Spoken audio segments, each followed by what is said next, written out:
Fala, fofuchas e fofuchas! Estamos aí, galera, de volta, beleza? Tranquilinho? Vamos seguindo a nossa matéria aí no terceiro bimestre. Vamos dar uma relembrada só aqui naquilo que a gente falou nesse bimestre. Falamos aqui sobre as reformas protestantes, falamos sobre Lutero, Calvino, o movimento calvinista, falamos na Inglaterra, Henrique VIII, Elizabeth I, aí com a igreja anglicana.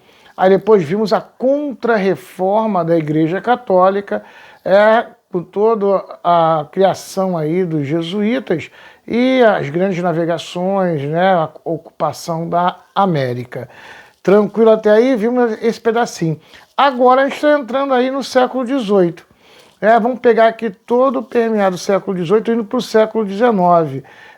Vai chegar aqui nas conclusões do século XIX, que é que a gente chega no quarto bimestre, já falando aqui sobre Revolução Industrial.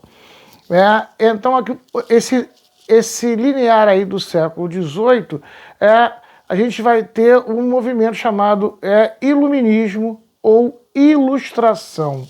É um movimento que ocorre tanto no campo da ciência, principalmente da ciência, no campo científico, quando surge a ciência realmente, e no campo artístico, filosófico, e agora, nessa aula, a gente vai estar dando uma olhada aqui nas principais características desse movimento, que a gente chama de iluminismo ou ilustração. Vamos lá então, galera? É um movimento que vai pegar vários segmentos, vai pegar o segmento científico, é um momento em que surge a ciência realmente a vera, a ciência aparece aí de verdade agora como ciência, com métodos científicos, é um momento aí artístico também, cultural, uma série de coisas.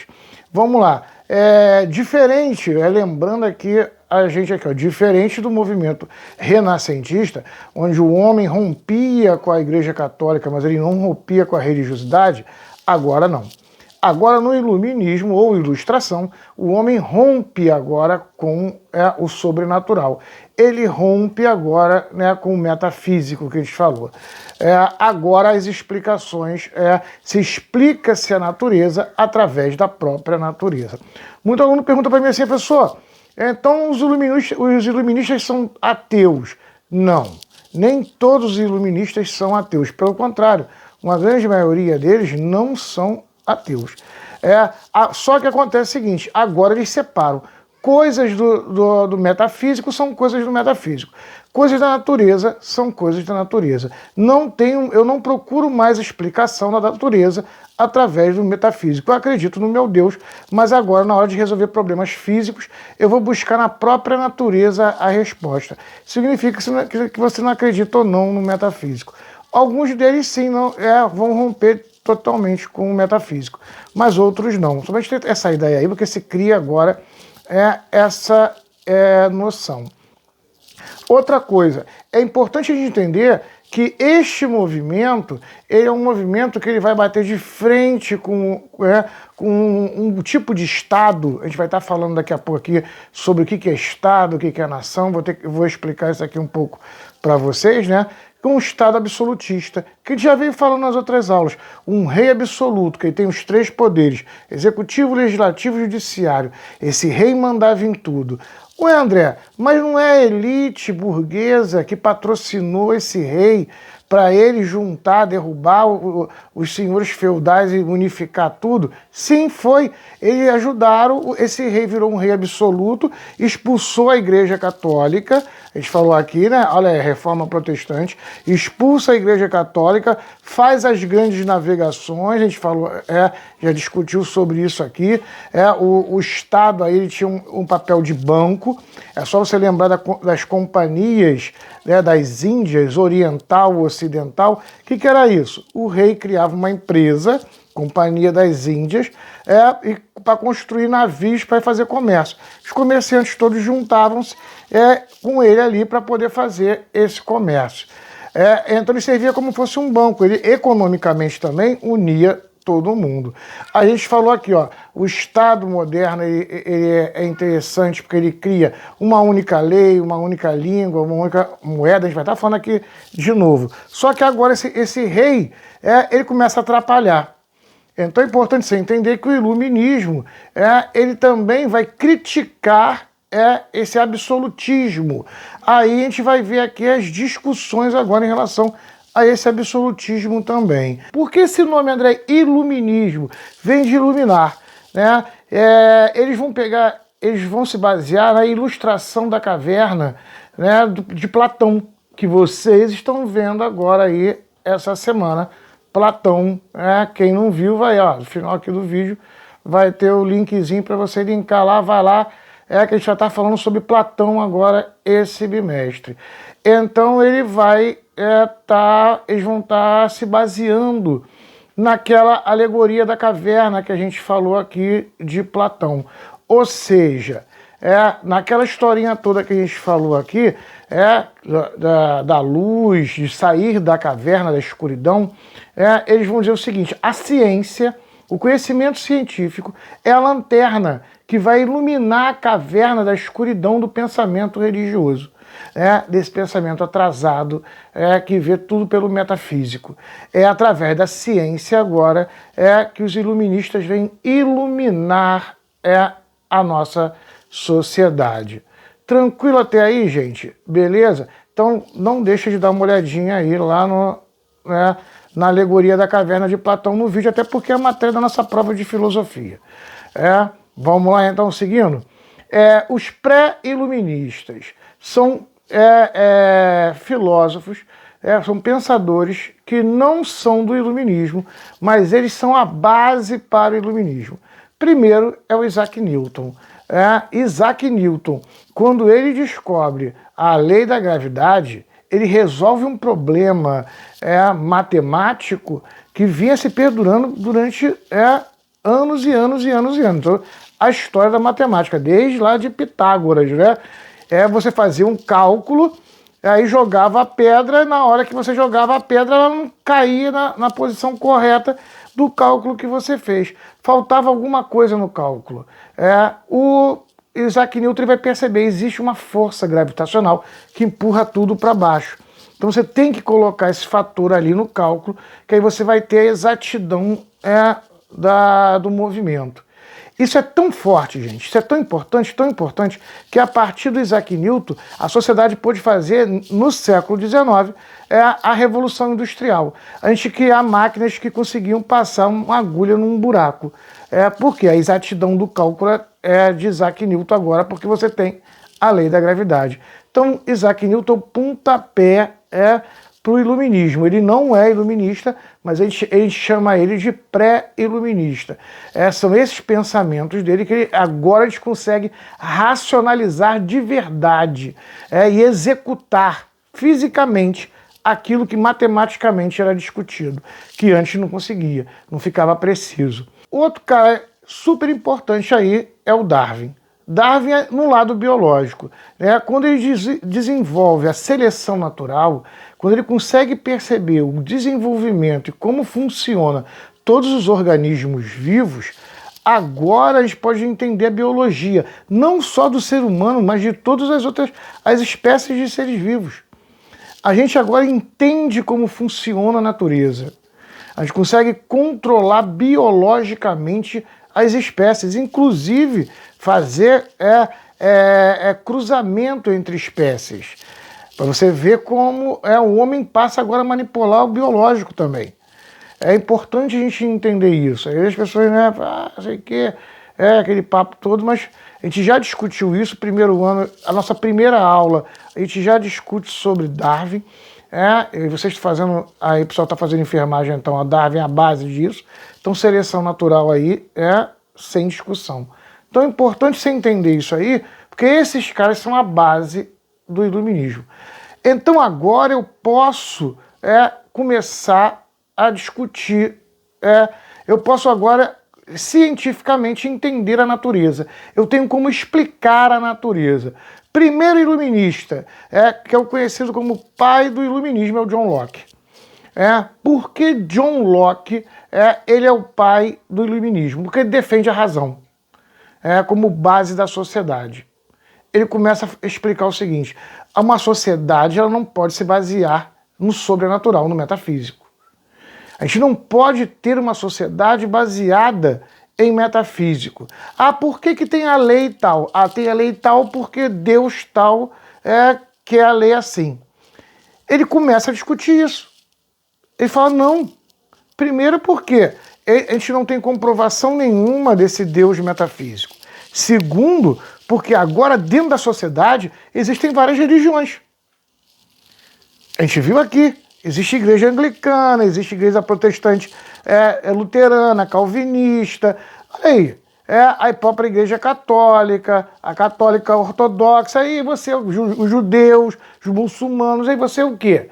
Eu vou criar uma lei para uma sociedade baseada em qual dos deuses? Em qual das religiões? Não dá. Então o John Locke fala, não, uma sociedade tem que ser baseada na razão. As coisas têm que ser, o mundo tem que ser baseado na razão. Então daí ele ser considerado o pai do iluminismo, porque ele fala, não, agora acabou. Uma sociedade já tem que ser baseada na razão. Cada indivíduo pode ter sua crença, mas ela tem que ser baseada na razão. Vamos lá, outro cara importantíssimo é Voltaire. O Voltaire ele vai dar seguimento a esse pensamento do John Locke. Ele vai ser o defensor da liberdade de pensamento e crença. Inclusive tem uma frase que é acreditada a ele, mas ele não falou a frase, mas a frase representa, na verdade, todo o pensamento de Voltaire, que ele diz assim, ó, eu posso até não concordar com aquilo que você pensa, mas eu vou lutar até a morte pelo seu direito de pensar diferente de mim. Ele fala, as pessoas têm direito de pensar diferente, de serem diferentes. Ah, André, então eu posso querer pensar em matar o outro? Não. Aí vai vir Kant mais pra frente, mas aí vocês não vão estudar isso agora no primeiro ano. A gente chegou até a falar em Kant na nossa matéria aqui, em filosofia. Eu falei com vocês aqui, o princípio do dano. Eu tenho a liberdade do pensamento, desde o momento que o meu pensamento não tira a liberdade do outro de existir. Então, eu posso pensar o que eu quiser, mas esse pensamento, para se concretizar no mundo físico, porque aí a ciência fala do mundo físico, você não pode criar dano a outro indivíduo. O seu direito acaba quando começa o do outro. Voltaire discute isso e Kant vai se basear para fazer isso depois.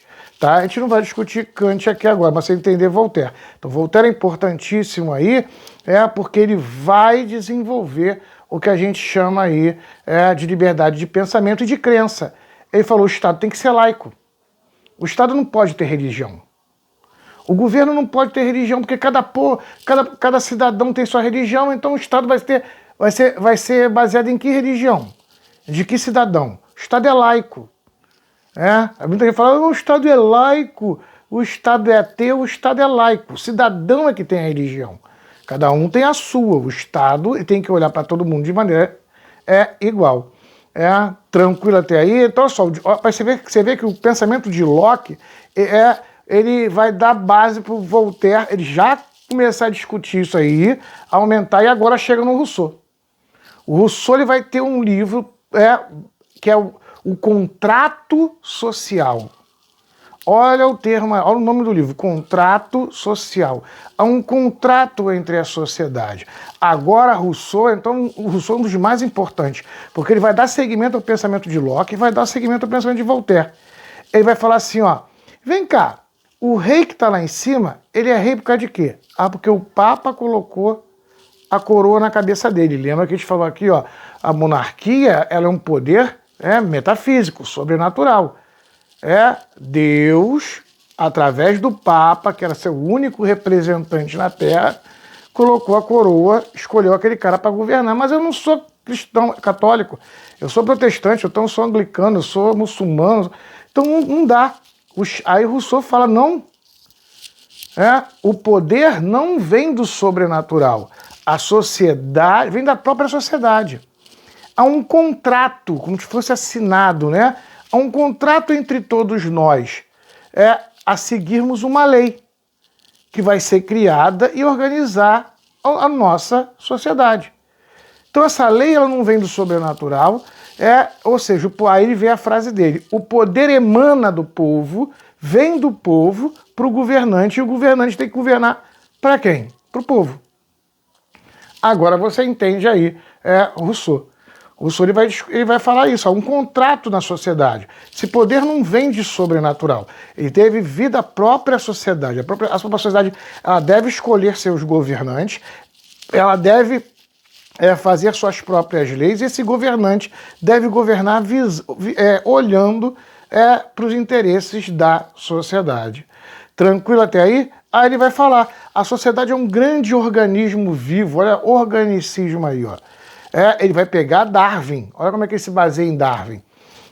Ele vai falar assim, como você, na verdade, é um conjunto de células, não é isso que você é? Se eu pegar um microscópio e olhar você, com o microscópio eu vou ver um monte de célula, ele fala, a sociedade é um grande organismo vivo cheio de seres humanos.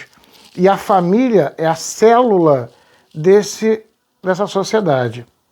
E aí vem a outra visão dele, que é o mecanicismo. Isso tudo a gente vai estar vendo em sociologia no segundo ano. A gente vai entrar vera nisso aí, em Rousseau, pesadamente. Eu vou discutir isso mais pesado. Então essa parte do mecanicismo e organicismo, só para você entender basicamente, a gente vai ver isso em sociologia.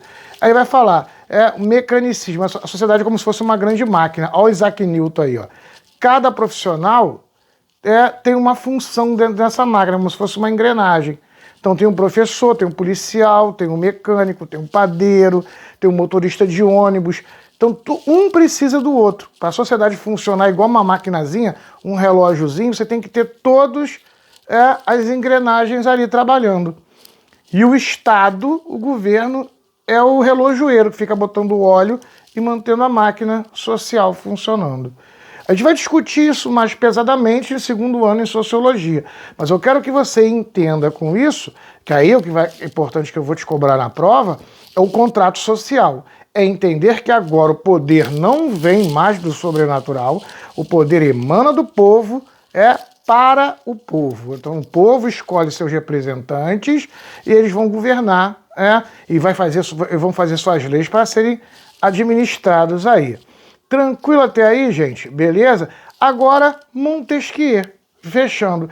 Ele vai pegar o Rousseau e vai falar, concordo com o Rousseau em tudo que o Rousseau falou. Só tem um problema. Esse poder esse representante escolhido pelo povo, como Rousseau falou, o poder não pode estar todo na mão dele, senão ele vira um ditador megalomaníaco, que acha que pode tudo. Esse poder não pode estar na mão de uma pessoa só. Esse poder tem que ser dividido em 3. Aí Montesquieu divide. Poder, os 3 poderes. Poder legislativo, aquele poder que cria leis. Poder executivo, aquele poder que executa as leis. E poder judiciário, aquele que julga se você está dentro da lei. Esses 3 poderes são independentes. Nenhum é maior que o outro. Eles são independentes, são iguais. São independentes uns dos outros. Tranquilo até aí, gente? Para fechar, esses iluministas que a gente está falando, vem o Adam Smith. O Adam Smith ele vai discutir. Lembra que eu falei aqui do problema da monarquia absolutista, que o rei tinha os 3 poderes na mão, agora você entendeu aí, Montesquieu, que ele não era escolhido pelo povo e sim pelo poder divino. Olha o Rousseau aí, e ele fazia o papel do banco. O Adam Smith fala, não, a economia tem que ser livre. O Estado, o governo, não pode se intrometer na economia. A economia ela deve seguir, como diz o Darwin, livre na natureza, sobrevive a empresa que melhor. Então ele vai falar sobre a livre concorrência, ele vai falar as empresas devem concorrer livres, como se estivessem na selva, daí chamarmos o capitalismo do Adam Smith de capitalismo selvagem, porque ele vai seguir o Darwin. Ele fala as empresas devem concorrer como animais na floresta, sobrevive a maior. E ele fala, existe uma lei natural no mercado, que é a lei da oferta e da procura. Ela que regula o preço das coisas. Aí vai falar, aí vai dar um exemplo. Ninguém vai fazer sorvete na Polo Norte. Por quê? Porque no Polo Norte ninguém vai querer comprar sorvete. Então ele falou, o governo não precisa criar uma lei proibindo fazer sorvete no Polo Norte, porque naturalmente existe uma lei de oferta e procura. Tranquilo aí, fechamos aí o pensamento dos principais iluministas. E para terminar, Diderot. André, qual é importante o Diderot? Ele vai criar um chamado movimento enciclopedista. Que é isso? Ele vai pegar todos esses caras aí, vai botar dentro de um livro chamado Enciclopédia e vender para a camada pobre. Então ele vai dar acesso à pessoa pobre. Lembra que a gente viu aqui, a gente falou assim, Lutero, ele só conseguiu ser o que ele foi porque teve lá os irmãos Gutenberg que criaram a imprensa e que a Bíblia traduzida dele fez o quê? Para todo mundo. Então os caras já tinham percebido isso do iluminismo, o Diderot vai fazer o quê? Vamos imprimir todos esses pensamentos num livro aí, e passar para todo mundo. Então as pessoas mais humildes começaram a entrar em contato com o que havia de mais avançado no conhecimento dos iluministas. Vocês não pegaram isso. Agora, provavelmente o pai de vocês, a mãe, o avô, o pessoal mais velho, né, pergunta para eles o que é uma enciclopédia. Batia na porta da casa da gente, porque não tinha computador na época, não havia, não existia. Nós somos de uma geração, eu sou de uma geração que não existia computador. Imagina, como é que fazia para estudar? Ia para a biblioteca, pegar livro para estudar. Ou então o teu pai comprava um conjunto de livros, que era a enciclopédia, com todos esses iluministas, os cientistas mais atuais, para você poder lá estudar os conhecimentos. Fechamos aí, então, aí o Diderot ele vai levar para todo mundo, ele vai levar todo o conhecimento iluminista para todo mundo. Fechamos o iluminismo aí, gente? Então, vamos lá? Vamos lá, galera, então. Seguindo o nosso conteúdo aí, nós acabamos de falar aqui sobre o movimento iluminista, ou a ilustração, como a gente falou. Lembra aqui que eu acabei de falar para vocês que esse iluminismo ele vai bater de frente, né, com esse absolutismo aí do rei, que a gente vai estar discutindo agora. Ele confronta esse rei. Então é importante agora, para a gente poder discutir isso, a gente vai entender o seguinte: esse confronto agora dessas novas ideias iluministas dentro da Europa, esse confronto com o absolutismo lá dentro, vai começar a surgir, a gerar outros modelos de governo dentro da Europa. A gente vai ver aqui vários modelos aqui. Monarquia constitucional, monarquia absolutista, absolutista já estava, monarquia constitucional, monarquia parlamentar e democracia. Ele vai falar um pouquinho sobre cada um desses. Mas para a gente discutir isso, a gente tem que primeiro entender os estados modernos, que isso é o nascimento dos estados modernos. André, o que é os estados modernos? Os países como a gente vê hoje, como eles são. Esses modelos de países que tem como estão aí são os estados modernos. Daí que a gente chama de estados modernos. Na verdade, esse conceito cientificamente é chamado de Estado-nação.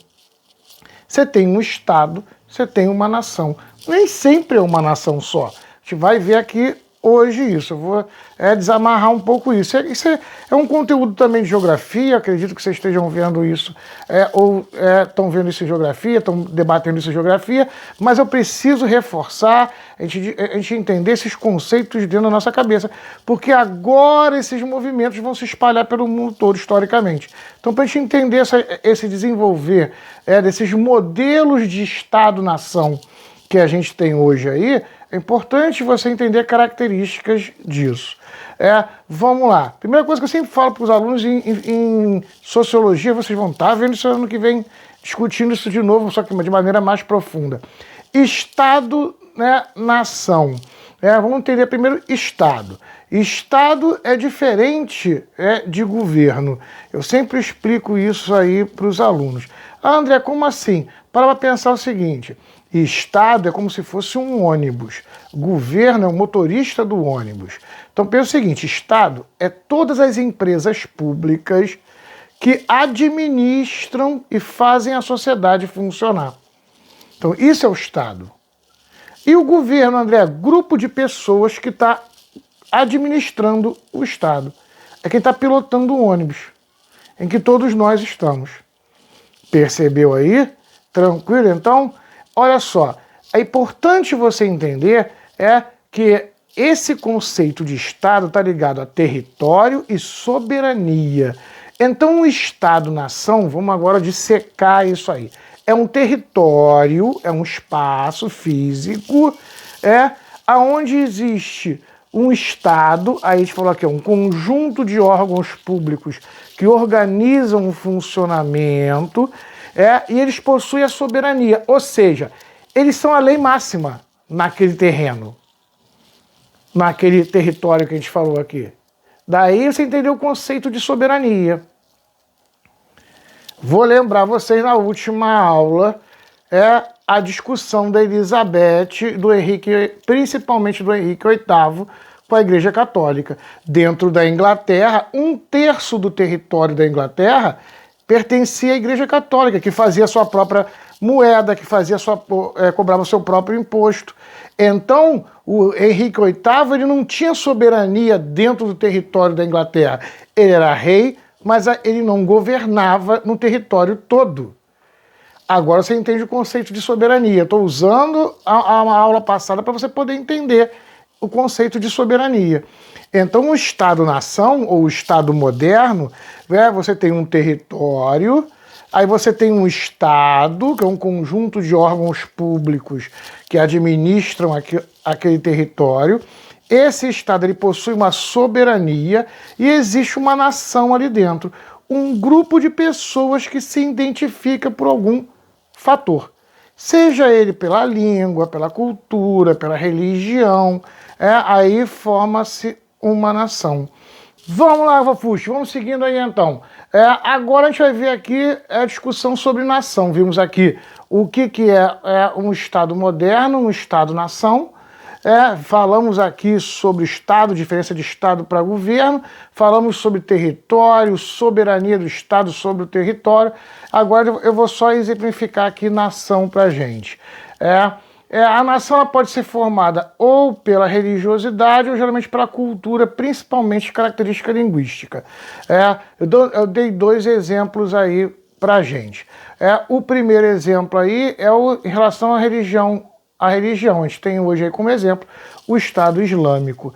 O Estado Islâmico ele é um governo, é um país baseado na religião islâmica. Então o povo ali tem como principal característica todo mundo ser islâmico, ser da religião islâmica, ser muçulmano. Outra, a gente vai ver aqui daqui a pouco, a gente vai estar discutindo aqui em relação à língua. Eu vou estar dando exemplo para vocês aqui, vou dar o exemplo da Espanha, mas daqui a pouco a gente vê mais profundamente a Espanha. Ela tem características aí, a Espanha, a Inglaterra, elas têm características aí um pouco diferentes. A Espanha com a base principalmente linguística e a Inglaterra cultural. Uma mistura de cultura e religião também ali. A gente vai falar sobre esses 2 exemplos aqui depois, especificamente, para a gente poder entender. Beleza, André, entendi agora Estado, entendi nação, território, soberania, como você falou. Então você entendeu que esse iluminismo agora ele vai bater de frente aí com o que a gente chama de monarquia absolutista, aquele rei que tem todos os poderes.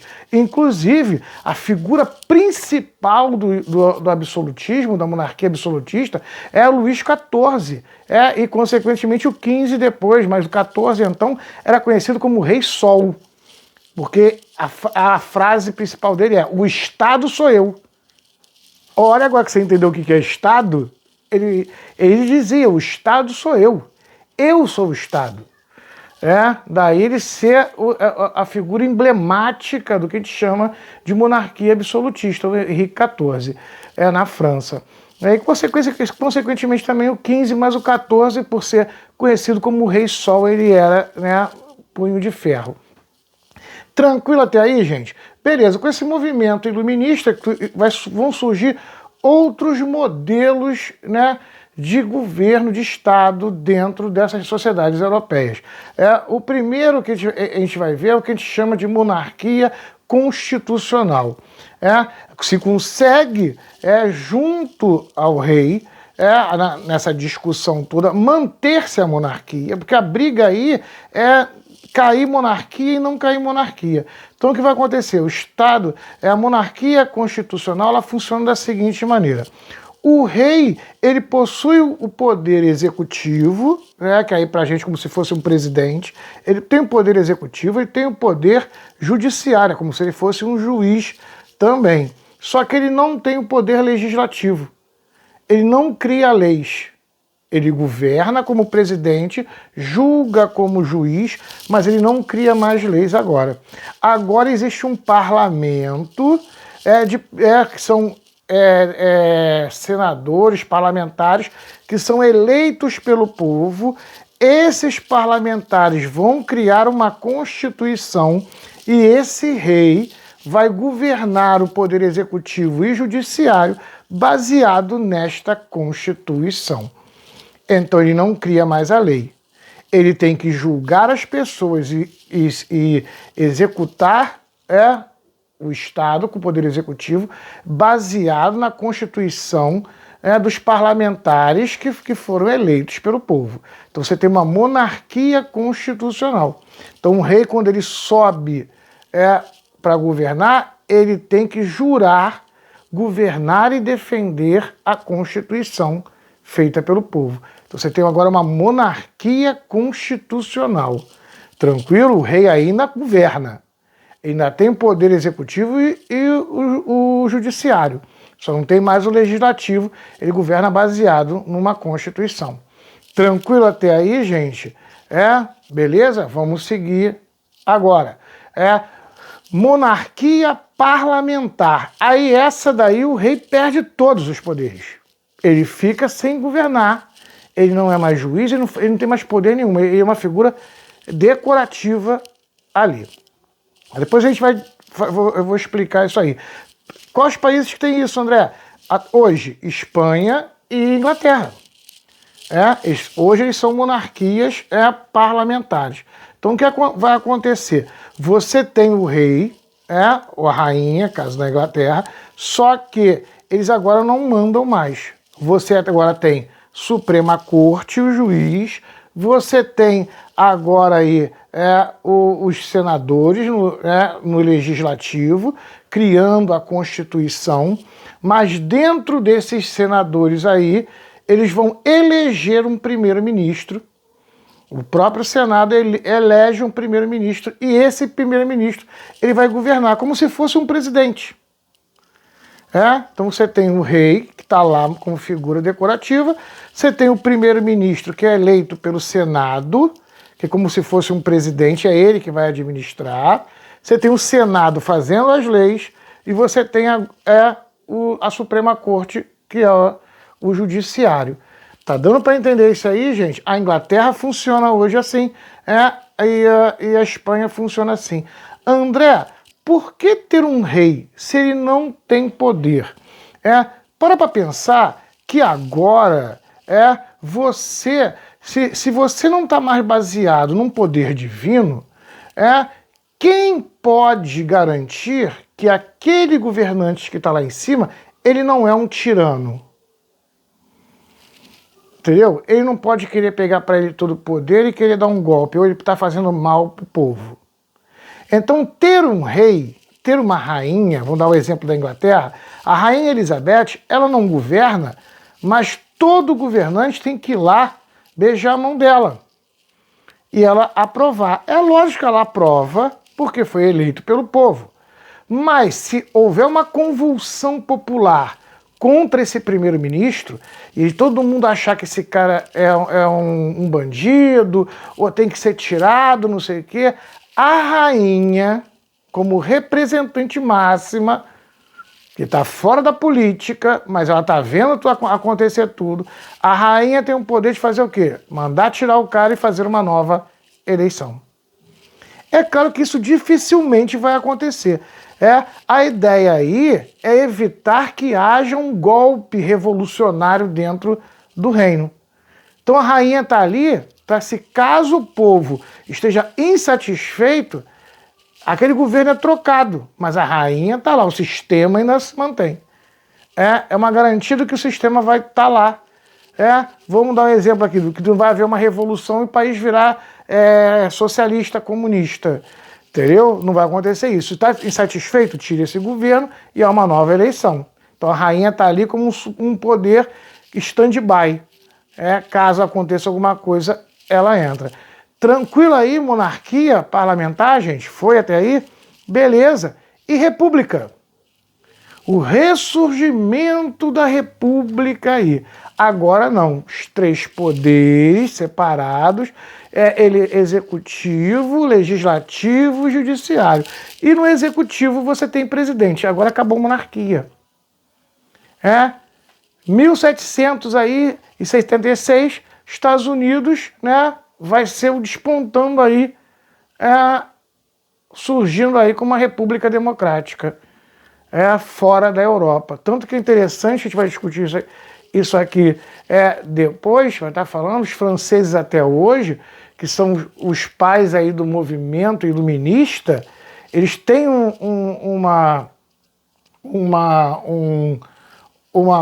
rincha com os americanos. Por quê? Porque a Revolução Francesa, que derruba a monarquia absolutista, ela vai acontecer em 1789.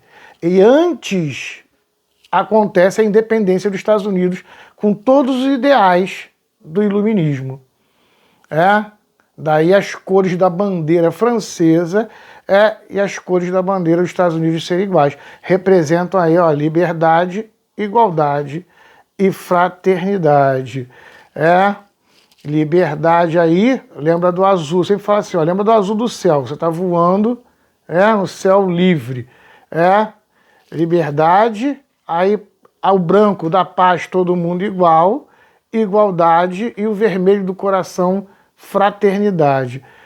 Aí você tem as cores da bandeira. Todos os países aí que sofreram essas convulsões e revoluções baseadas no iluminismo, eles usam as cores, né, do iluminismo, aí, dos ideais iluministas, que é a liberdade, igualdade e fraternidade. Tranquilo até aí, gente? Vamos lá? Seguindo aí. Vamos dar uma olhadinha agora, voltando àquele papo que a gente falou aqui sobre o conceito de nação. Vamos falar sobre a Espanha. A Espanha, como a gente falou aqui, e a gente viu aqui todo o processo de formação da retomada esse ano, aí, da retomada dos muçulmanos. A Espanha, ela é um reino que, na verdade, ela foi absorvendo outros reinos. Então, ele é um reino cheio de nações diferentes. Vamos entender aí. Então, dentro da Espanha, primeiro, você tem o reino da Valência, de Valência, que é um reino que ele tem um dialeto, eles falam o espanhol, mas misturou com a língua do antigo reino da Valência, então virou um dialeto que fica bem diferente deles, com uma característica cultural bem diferente. Então, hoje, existem leis diferentes para especificar o território da Valência dentro da Espanha. Outro reino ali é o da Andaluzia. Nós vimos aqui Andaluz, que era ali um território muçulmano, a gente viu aqui, um território omíada. Aí falamos aqui sobre o Emirado, o Emirado da Andaluzia.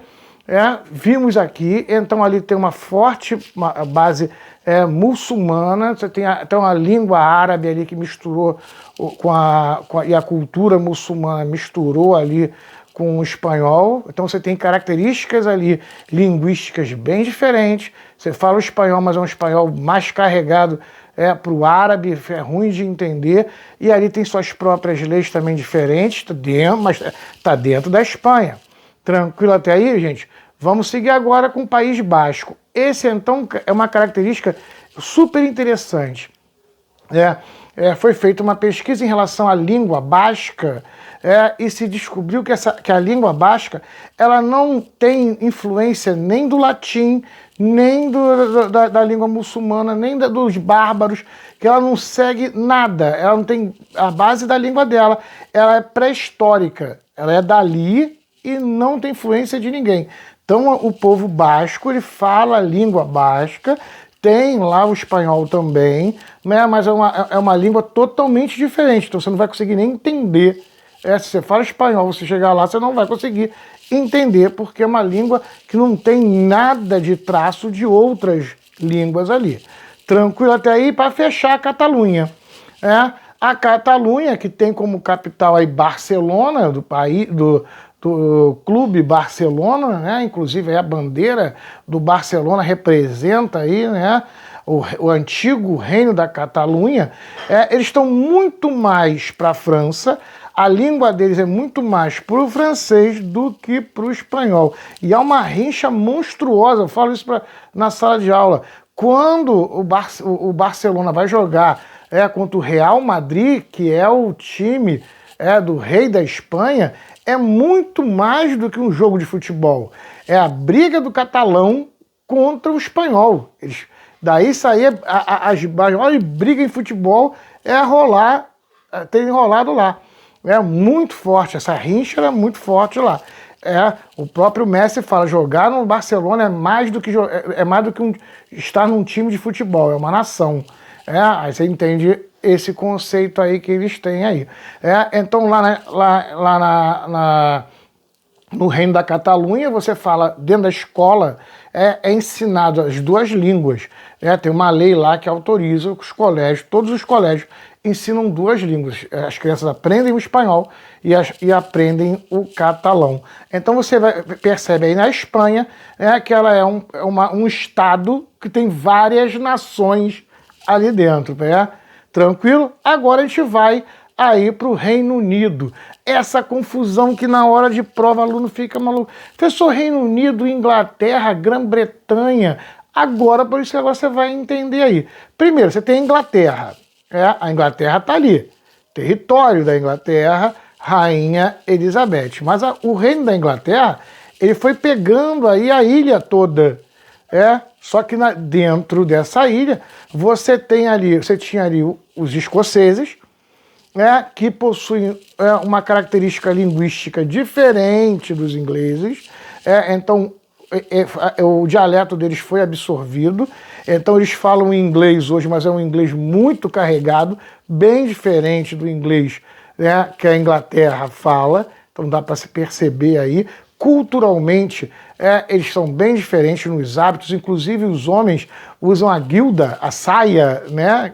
Só fala homem de saia, na Escócia e no País de Gales. Eu vou dar só dois exemplos aqui, o que a gente chama de Grã-Bretanha, porque toda a ilha aí é chamada de Bretanha. Então é a Grã-Bretanha, toda ela governada pelo rei ou rainha da Inglaterra, no caso agora a rainha. A rainha da Inglaterra, ela governa, é a rainha de todo o território. Só dois exemplos aqui para a gente entender. Lembrando que a gente viu aqui, ó, a Mary da Escócia, que a gente viu aqui, com a Elizabeth, a briga que ela manda matar a Mary, que ela não aceitava a Elizabeth como rainha acima dela. Agora você está relembrando aí. Só duas coisas aqui. Existe um ator escocês, nunca chame um escocês de inglês, que ele vai ficar com raiva de você, chamado Sean Connery, que ele foi chamado 3 vezes pela rainha da Inglaterra para poder ser considerado um Sir, ganhar um título de Sir. E ele só foi na última. As duas que foram chamadas na primeira, ele não foi. Ele não aceitava, porque os escoceses não aceitam direito tá de laço com o inglês. E na última vez que ele foi chamado, aí ele aceitou, que foi chamado 3 vezes, aí na terceira, quando ele foi de guilda. Ele foi com a saia escocesa, aquela saia quadriculada. Ele foi com aquela roupa inglesa, perdão, com a roupa escocesa. Como quem diz, estou recebendo um título inglês, mas eu sou escocês. Para você ver a nacionalidade, isso há pouco tempo. Outra coisa, em Gales existe uma lei que diz que nenhum galês vai aceitar um rei que não tenha nascido no território deles. Então, quando a princesa ela está grávida na Inglaterra, que ela vai ter filho, antes da criança nascer, ela vai para o castelo de Gales. Chega lá, ela vai ter a criança no território, aí depois ela volta para a Inglaterra. Daí todo rei inglês ou rainha ser príncipe de Gales. Porque ele é príncipe de Gales, porque ele nasceu lá. Então o galês ele reconhece.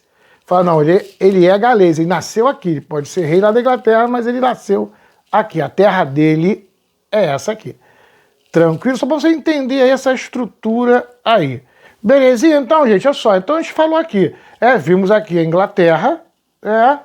Vimos aqui que na Inglaterra você tem ali a Grã-Bretanha, porque é a ilha. Aí dentro, né, da Grã-Bretanha você tem aí o país de Gales e a Escócia, e aí forma a Grã-Bretanha, todo mundo governado pela coroa da Inglaterra. Aí você tem o Reino Unido, que aí pega Irlanda do Norte. A Irlanda do Norte está aí, tá vendo ali no mapa. Inclusive a Jamaica também fazia parte, mas aí Jamaica já proclamou independência, saiu aí do Reino Unido. Mas a Jamaica também fazia parte aí, agora já não faz mais. Agora aí Reino Unido você tem a Irlanda do Norte, Escócia, Gales, Inglaterra, todo mundo governado pela coroa da Inglaterra. Beleza, até aí fechamos então essa parte aí, né, dos estados modernos, vimos aí características, principais características. Isso aí, galera. Beleza, fechamos o conteúdo. Na próxima aula aí a gente vai estar vendo a independência dos Estados Unidos e fecha o nosso conteúdo do terceiro bimestre. Tá ok? Beleza? Espero que esteja todo mundo bem em casa, todo mundo com saúde, papai, mamãe, o contatinho, manda um beijinho para todo mundo, faz as recomendações aí da Organização Mundial de Saúde e até a próxima aula. Galera, fui!